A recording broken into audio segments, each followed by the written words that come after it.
Class లో December prelims mains కొత్త class start అవుతుంది. ఈ నెంబర్ కి కాల్ చేసి రిజిస్టర్ అవ్వండి. లిమిటెడ్ సీట్సే ఉన్నాయి. సంధ్యా థియేటర్ తొక్కిసలాట ఘటనలో పోలీసులు అస్సలు వెనక్కు తగ్గడం లేదు. కేసును సీరియస్ గానే తీసుకున్నారు. అల్లు అర్జున్ ప్రెస్ మీట్ తర్వాత ఆ రోజు ఏం జరిగిందో క్లియర్ గా చెప్పి వీడియోలను ప్రజల ముందు పెట్టారు. ఆ వీడియోలను చూపిస్తూనే మంగళవారం మరోసారి ఆయన విచారించారు. అయితే తాజాగా హైదరాబాద్ సిటీ పోలీస్ నుంచి మరో వార్నింగ్ వచ్చింది. సోషల్ మీడియాలో పోలీసులను బద్నాం చేసేలా ఉద్దేశపూర్వకంగా పోస్టులు చేసిన వారి తాట తీస్తామని హెచ్చరించారు. ఈ వార్నింగ్ కు కారణం తాజాగా సోషల్ మీడియాలో వైరల్ అవుతున్న వీడియోనే. 2 రోజుల క్రితం సంధ్యా థియేటర్ కు అల్లు అర్జున్ రావడంతోనే తొక్కిసలాట జరిగినట్లు చెప్తూ వీడియోను రిలీజ్ చేశారు. ఆ వీడియో బయటకు వచ్చాక బన్నీ మరింత చిక్కులో పడ్డారు. అయితే తాజాగా మరో సీసీటీవీ ఫుటేజ్ సోషల్ మీడియాలో వైరల్ అవుతోంది. ఆ వీడియోలో అల్లు అర్జున్ థియేటర్లోకి రాకముందే అపస్మారక స్థితిలో ఉన్న రేవతిని బయటకు తీసుకొచ్చినట్లు కనిపిస్తోంది. హీరో రాకముందు రాత్రి 9:16 సమయంలో తొక్కిసలాట జరిగినట్టు ఆ సీసీ ఫుటేజ్ పై టైం కనిపిస్తోంది.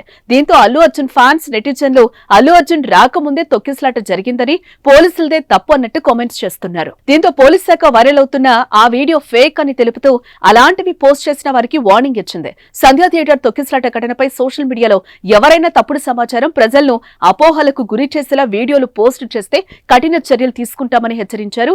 అల్లు అర్జున్ రాకముందే తొక్కిసలాట జరిగినట్లు కొందరు తప్పుడు వీడియోలు పోస్ట్ చేసిన అంశం తమ దృష్టికి వచ్చిందని హైదరాబాద్ పోలీసులు వెల్లడించారు.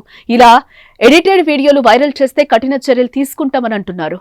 ఏ విషయంలో పోలీస్ శాఖను బద్నాం చేసేలా తప్పుడు ప్రచారం చేస్తే సీరియస్ గా పరిగణిస్తాం. ఒక అమాయకురాలు మరణం, ఒక పిల్లవాడి ప్రాణానికి ప్రమాదం సంభవించిన ఈ కేసులో పోలీస్ శాఖ ఎంతో నిబద్ధతతో విచారణ జరుపుతోంది. దాన్ని ప్రశ్నించేలా అసత్య ప్రచారాలు, అభూత కల్పనలతో సోషల్ మీడియా ద్వారా ఎవరైనా ప్రచారం చేస్తే సహించేది లేదంటున్నారు. ఈ ఘటనకు సంబంధించి ఏ పౌరుడి దగ్గరైనా ఆధారాలు, అదనపు సమాచారం ఉంటే పోలీస్ శాఖకు అందించొచ్చు. కానీ సొంత వ్యాఖ్యానాలు చేయొద్దని పోలీస్ శాఖ తరపున విజ్ఞప్తి చేస్తున్నాం. సోషల్ మీడియాలో జరిగే తప్పుడు ప్రచారాలను నమ్మొద్దని ప్రజలకు విజ్ఞప్తి చేస్తున్నామని హైదరాబాద్ సిటీ పోలీసులు పత్రికా ప్రకటన విడుదల చేశారు.